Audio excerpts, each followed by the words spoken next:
I want to talk about accents because somebody earlier this year, I posted a video about myself and my sisters being in, I think it was Dar es Salaam, the one that they commented on, about being in Dar es Salaam. If you don't know where Dar es Salaam is, it's in Tanzania. Tanzania is in East Africa.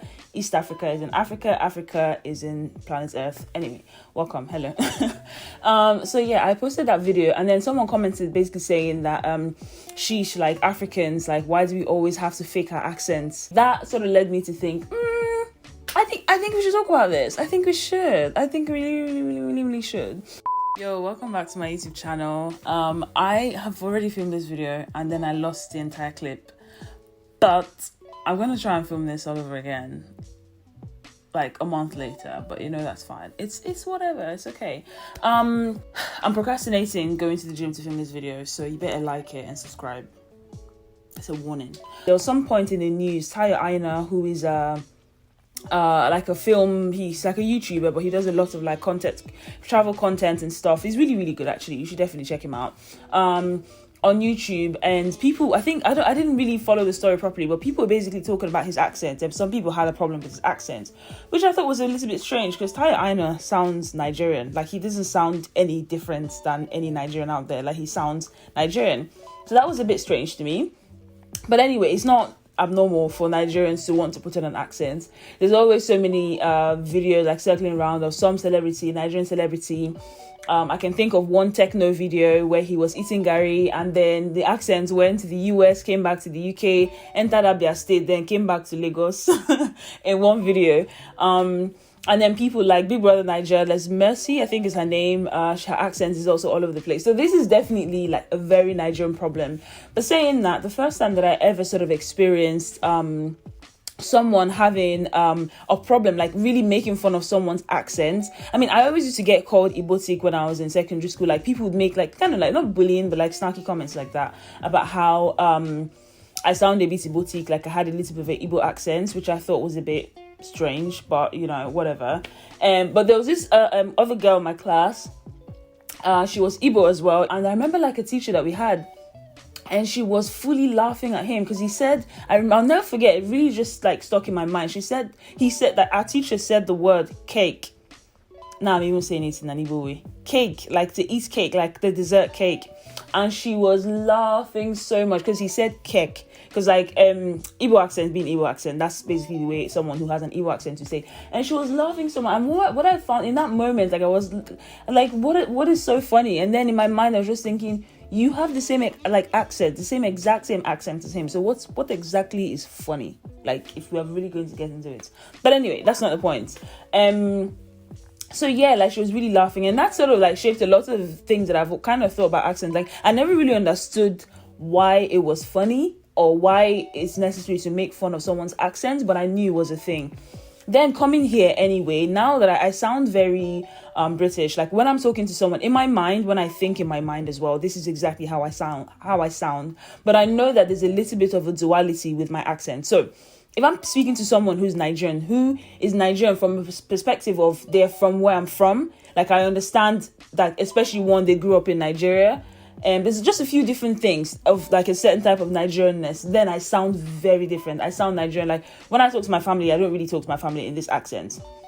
And I couldn't for the life of me really explain why in the world my accent was different. And then it was until like recently, I just started to, obviously like on social media, started to listen to what other people were saying as well. But anyway, it was this guy a long time ago, before even I started seeing this stuff on social media. He was basically like, yeah, he has the same problem. So he sort of noticed that he puts on the accent of the person who is talking to him. So if I'm talking to somebody, always say from India, for example, and I have an Indian friend who has an Indian accent, leave me with them for a few weeks. Just give me weeks, and I bet you I will already start to sound like them. So it's it's not me trying to sort of align myself with a certain accent, but I do notice that I have that problem. I also know that I have that problem when I used to live in Newcastle, and people who know Newcastle, they have a really strong like Geordie accent. Like, it's very, I don't know, it's very specific anyway. But I used to live in Newcastle for like a year. But my friends came to visit me. That was the first time they came to visit me in Newcastle. And basically I was speaking to them like normal, and then I saw a colleague like in the town on my way to work, a colleague who is Geordie as well. And they were like, when I sort of like went like to the side with him and we're sort of having a chat, and then they were like, oh my god, like you sound so different, like your accent is really changed, like when you were just speaking to him. And this was less than a year, so I definitely knew I had a problem. I was watching a video from Trevor Noah recently where he was talking about the exact same thing. I think it's because I grew up like that. I have a mixed family. Like everyone in my family has a different accent. You know, so my dad's family, my mom's family, everyone has like a hybrid because everyone moved around a lot. So whenever you go to a different house, it's just easier to speak to them in their accent than to try. So then it became easier to just like speak you know what I mean? Speak in the accent of the people. It changes. Like you might find you do the same thing. Do you live in New York or do you live in Haiti? Oh, you live in Haiti. Okay, if you lived in New York, I know I've got friends from Haiti who do like in New York, they sound like half Haiti, half New York. And then when they go to Haiti, I can't understand a word that they're saying. Like if I FaceTime a friend of mine who's in Haiti, when he's in New York, he'd be like, yeah, man, you know, and I hear a little bit of Haiti. And then when he's in Haiti and I'll FaceTime with him, and I'll be like, yo, what's up, Vince? How you doing? He'd be like, why you? Why you say that, you know?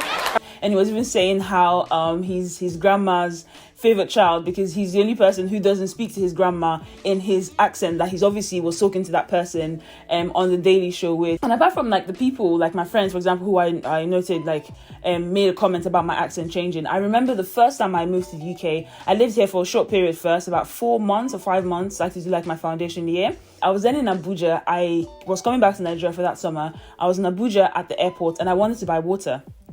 Now, notice that I said water. But then I was in that airport that day and I remember just feeling stuck trying to think of how to say I want water and just not really knowing how to say the word water. Because for the last few months, I've been saying water, but then I know that I was in Nigeria. My brain sort of like recognized, oh, you're in a different environment where you can't really say water. And how I would normally say water is water, which is very different. It's if you're very much like more phonetically inclined, you know there's difference. Water and water, they're very different words, okay? And so I just remember feeling stuck. But anyway, as it's progressed, like I could be in the same room with two different people who, say for example, one of them is like, give me a country that's not Nigeria or Nigerian in the sense of that they're not from somewhere that's and you know what I just described earlier about how they have to be from my sort of circumstance in Nigeria. They have to be born and bred in Nigeria at least. So they would have to speak like I would, basically. Put them in a room, put me with someone else who speaks somehow different. I would speak to this person like as I'm talking to you now on camera, and I'll speak to this person like completely different, but it's like the same person, and it's not an effort, it's literally effortless. I mean, there's a problem, genuine problem with people putting an accent to advance themselves in society. The video that I made the last time, I talked about that a little bit more, but I don't want to cover that in this video because it's going to get too long. But there's a problem with that mentality, and it's a big problem because I'm Igbo, right? I don't really know how to speak Igbo, okay? So if somebody is then going to say, okay, like, they're going to go based off of my accent or my pronunciation of speaking Igbo, and that is a standard of what Igbo is meant to sound like, there's no, I mean, come on. It's ridiculous. So that was also like a really good experience for me anyway, like moving to Middlesbrough where the accent is, there's a whole problem as well with accent in the UK, but the accent is so different from the Queen's English and like the London slangs and all of that. It's very, very different. To what I thought, an English accent sound like, and sort of like interacting with people who are not very educated. Sorry, I have to say that. It's not a bad thing. It's just, it is what it is. But having that interaction with people who weren't very educated and just thinking, oh, these people are actually English and they have their accent and that accent is theirs. So I can't then try and claim this certain type of English accent just because I think that having an English accent is better, because even what is an English accent? You know what I mean? So that was a really, really good experience for me. But I think I just want to say very importantly that, yeah, if you see somebody like sounding different, don't always assume that they're faking that accent, because in my case, I'm not. And I know that's the case for so many people that I've spoken to. Another thing that I want to touch on as well is that this isn't a specifically Nigerian problem. This is a problem that we experience as a society everywhere in the world. I'm 100% going to say that. I just randomly came upon this video of this Irish drill rapper. Drill is like a very much more like aggressive type of rap. It's not rap and drill, they're very different, but it's kind of like the same idea. Anyway, but he was saying how he like a lot of Irish rappers or drill, you know, artists, let's call them that, they don't feel comfortable using their own accent. There was a time back in the day when you had like the London boys all rapping or whatever, and you had some that were rapping in like an American accent or whatever, and that passed. Yeah. And then people started like using their own accents and stuff, yeah. I've noticed here, there's some drillers that rap in English accent. In English, like a London sort of accent. Used to be friends, but you know it's from the opposite ends. Juice gets spilled like gold, yuck. Why is that? Because the UK at the moment, it's so influential, like, and all these youths are jumping on and they're seeing what they see on the telly and they're replicating it. So in fact, they're replicating what it is. They're not being true to their accent. I embrace the Irish accent because I was born here, like, and that's my roots and that's where it's gonna be, like, you know what I mean? They don't feel comfortable using their own accent to rap because, like, they copy off of the London artists and how the London artists sound. And I thought, rah. So, like, even, it's just so interesting how I feel like accent is a little bit of a social currency, because I watched another video, I couldn't find that one, but I set to one of the drill rapper, but I watched another video where they also talked about how London artists, before they discovered and created grime for themselves, always used to copy like American accents and how they sounded whenever they rapped. So it's just quite interesting how we sort of assume that, you know, speaking a certain type of way,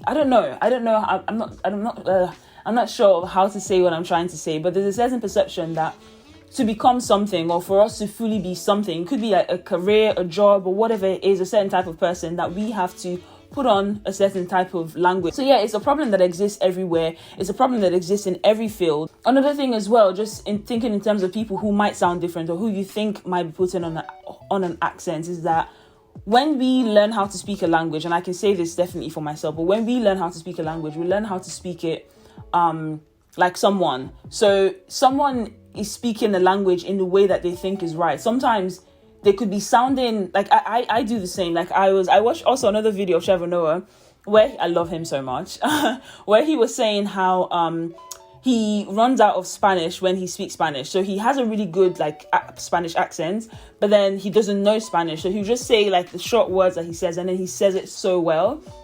But then that people started thinking he was taking a piss, basically, because he's saying this very Spanish thing, and then afterwards, like, okay, in Spanish, like, I don't know what else to say. But I have the same thing, because I noticed that when I was learning French in uni, speaking French, honestly, I love putting on the accent. I love sounding how I think, you know, it's meant to sound like. So I just think it's just important for people to remember that if someone is learning the language, they will try and copy off of what whoever is saying that thing is, or whatever they think is the best way to say whatever they're saying. Kids have the same thing. Kids will develop an American accent by watching, I don't even know what they watch nowadays, on telly, Cocomelon, Jesus. Or they will develop the accent of the person who they sort of spend the most time with. Not just because they're kids, and I don't think that necessarily changes too much. It does to a certain degree once you've now developed your own base accent. Gosh, I feel like I'm rambling. But anyway, on behalf of people who have different accents, I'm just trying to say that sometimes, like, you just sound how you think you should sound, and you're not necessarily forcing it on, but it's just what it is. So that was my key message from this video. And I also want to say that accent is not just, the problem with accent is not just Nigerian, it's not just African. And that was also something that was weird from the comment that person made, because like, if you're saying, oh, Africans like are faking their accents, it's just like, well, it's a bit, you know, sometimes when people think they're saying something woke and then they're actually shooting themselves in the foot, because why do you think that for you to think that I'm faking my accent means that you think that I don't like my accent. So why do you think that I don't like my accent? You know what I mean? Watch my video as well when I talked about hair. It's this exact same conversation where someone is trying to be woke or positive, but actually they're like sort of insinuating a certain, you know what I'm trying to say, you know, it's a bit weird. It's you know, it's a bit strange. But anyway, those are my 2 cents on accent, and I'm going to end with this a post that I saw on LinkedIn by this woman called Sarah Davies, and in quotes it says, "Sorry Sarah, I don't think our viewers will be willing to understand you. Would you consider taking elocution lessons?" Which is basically trying to change or mask your accent. And she is I think she's a TV presenter basically. And then so she writes, "Imagine my shock when hearing that. I'd been gearing up for my first TV appearance in America, which was a huge opportunity for me. All to be told that I had to learn to speak differently and change my entire identity. I was absolutely gutted, and I'll never forget how that felt. I told them that I would learn to talk a bit slower, but I won't lose my accent or my twang. I hear a lot of negative comments about northern accents, northern being northern England, or I think just northern of the UK in general, including Scottish people. My accent also means so much to me, and wherever I go in the world, people recognize me. They recognize me for being northern, and I couldn't be more proud. I'll never let go of that for anything. So I just want to end with that and just say that, you know, everybody has a different accent. I think this is a problem that we'll always have in the world. I think people need to be more educated that, you know, if you sound different doesn't necessarily mean that, you know, you're less than. But there's a lot of problems with class, you know, like here in the UK. I saw also another tweet about a doctor who was saying how people didn't even think she was going to be a doctor. Even when she calls the patient, they don't think she's a doctor because she sounds northern. This is like a white British woman, do you know what I mean? So there's a problem with accents everywhere. I've met people from all countries, all walks of life. I've met Italians here in the UK who think that they're not going to be able to move forward in their job or move high up in their career because of how they sound. I've met so many people who just struggle with accents, because accents and the issue with accents and the insinuation of class from accents is a problem everywhere in the world. It's not just Nigeria, it's not just African, like a lot of things, you know, these are sort of stereotypes that people have. So yeah, if you sound different, don't try and put on an accent. Learn the proper grammar, and accent isn't indicative of grammar, which it never was and never will be. So yeah, and if you have a different accent as well, don't let anybody make you feel bad about your accent. I, you know, feel bad that I'm losing my accent. I know that's probably... a Nigerian watching this would be like, you know, are you mad? But I feel a little bit bad that I've lost my accent because I'm not from here, guys. My passport is still green. It's still green. So why am I sounding like Peppa Pig? So yeah, I don't like that I'm losing my accent from that perspective, because I just feel like, you know, I don't sound like where I'm from. There's a bit of a disparity, is that the word, or difference basically between how I sound and who I am, I think, and I haven't been able to make that sort of match in my head. One last thing as well, so no, I'm proving it to you how I'm not faking my accent. I was in Nigeria in January, and I had a bit of an issue with my flight basically, and oh gosh, my battery's about to die. I don't know if I can finish the story. If I don't finish this story, take it wherever it ends. But basically, my sister was telling me that to get through my flight journey easier, that I should put on an accent, like get your British accent out. I just couldn't. I was trying, and I sounded as Nigerian as I could possibly ever sound. So I know I'm not faking it. Mentally, my brain just decides this is your environment, and based on this environment, this is how you're gonna sound, okay? Or based on who you're speaking to. So yeah, that's my video on accents. Thank you so much for watching, and I'm gonna go to the gym now because I'm actually wearing gym clothes filming this video. Thank you so much for watching, and I'll see you somewhere in the space sometime soon. Besos! I'm trying to learn the Igbo word for kisses. I think I asked somebody and they said something like mbubono. I think it's disgusting, but I think we need to find a cute Igbo word for kisses. That's the task of the day.